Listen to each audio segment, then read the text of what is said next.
Once upon a time, though really it was no time at all, the great ocean became bored.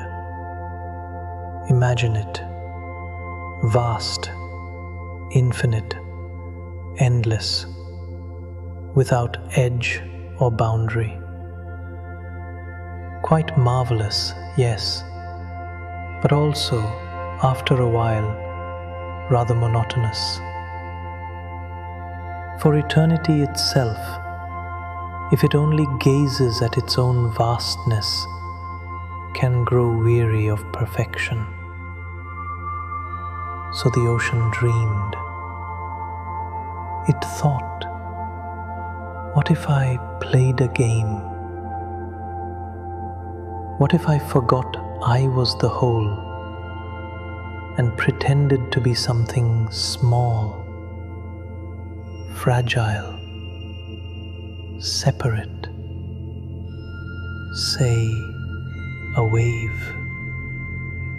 And so the ocean curled itself into countless little waves. Each wave rose and cried, "Look at me! I am me! I am tall, I am short.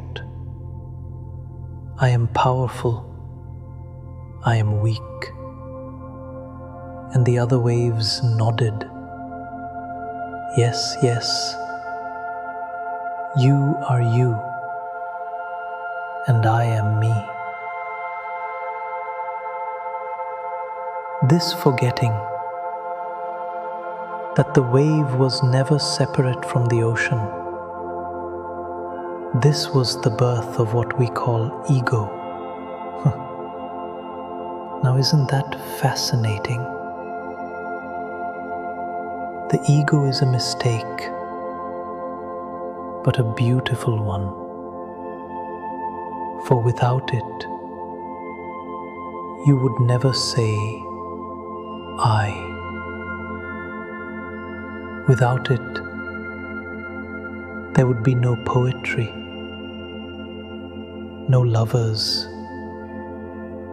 no children pointing at themselves in wonder. Without the ego, there would be no quarrels, no triumphs, no heartbreaks. In short, no drama. And without drama, no play. Alan Watts might chuckle here and say, the ego is a marvelous trick the ocean plays on itself, pretending to be lost and then pretending to seek its way back. Ram Dass would smile gently. It's all perfect, even the neurosis, even the clinging, even the fear. All of it, grist for the mill. And the Buddha, he would speak without ornament. This wave, like all conditioned things, is impermanent. See it clearly, and it loses its grip. 3 people, all with one truth. The ego is the wave, forgetting its oceanness. But here's the twist, beloved. Many of us spend our whole lives trying to kill the ego, as if it were a villain. We imagine enlightenment as a kind of execution, where the ego is guillotined and we rise up as saints in white robes. But tell me, who is it that wants to kill the ego? Why, the ego itself. another disguise, another mask. So the path is not murder, but recognition. Not killing the wave, but bowing to it.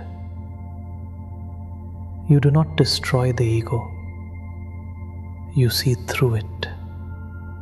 You honor it as the very veil that once lifted reveals the divine game.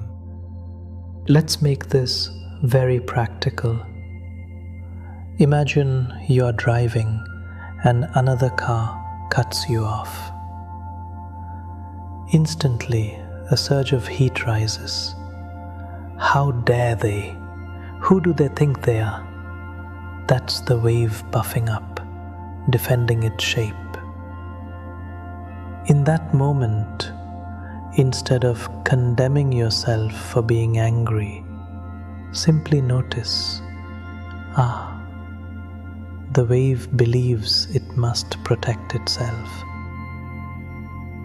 And just like that, the ocean begins to shine through. Or picture this. You finish a big project, win a prize, fall in love. And the thought arises, look at me. I've done it. I've arrived. Again, the wave.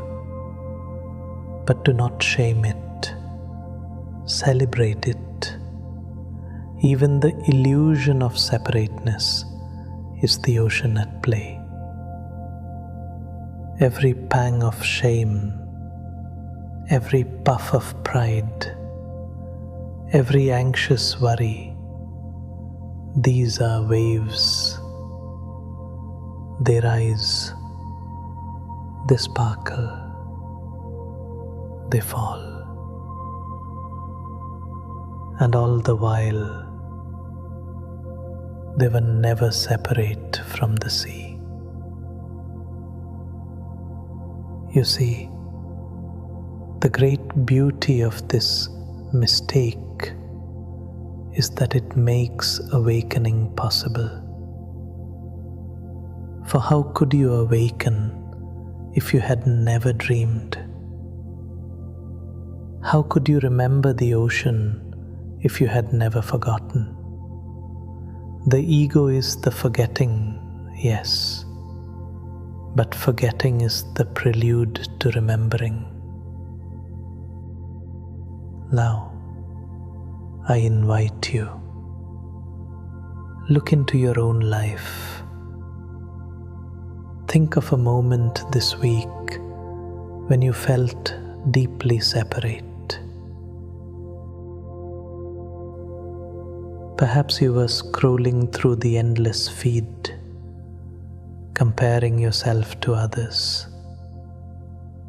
Perhaps you felt lonely, unseen.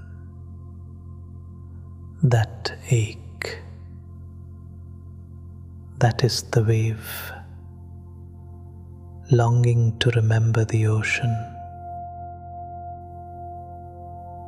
And when you notice it tenderly, without judgment, something shifts.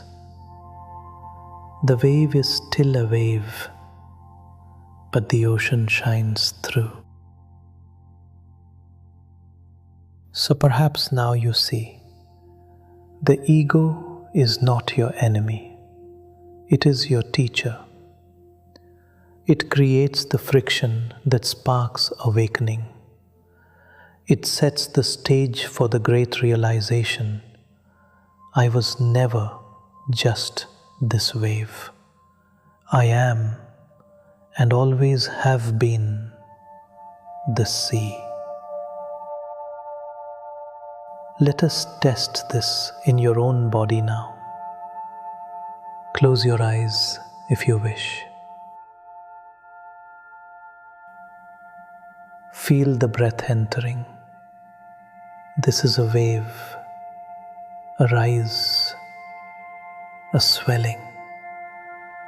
Feel the breath leaving, another wave dissolving.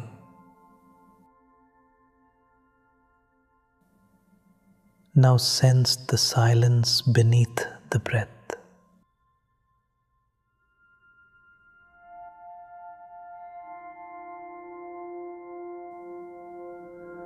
The stillness holding the rhythm. That silence, that is the ocean.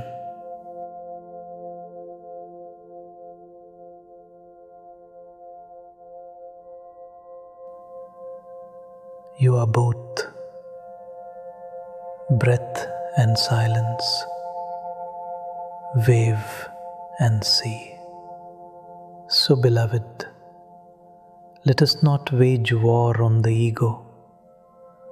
Let us bow to it, thank it for its service, smile at its antics, and then gently, lovingly, let it dissolve back into the vastness from which it came.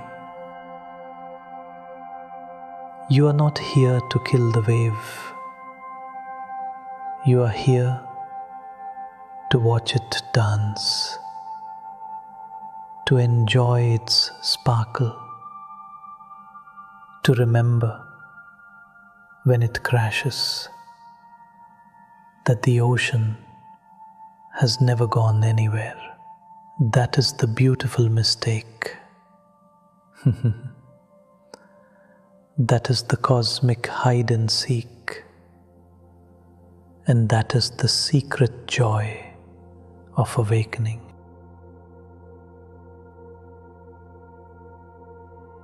And so, my dear friend, remember this. You are not simply a wave, nor are you only the ocean. You are the dance of both. This life, with all its mess and beauty, is nothing less than the ocean discovering itself again and again through you.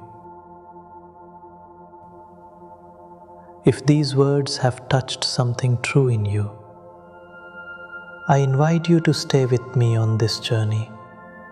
Subscribe so that we may continue to walk together into the mystery. Wave by wave, breath by breath, remembering what we have always been.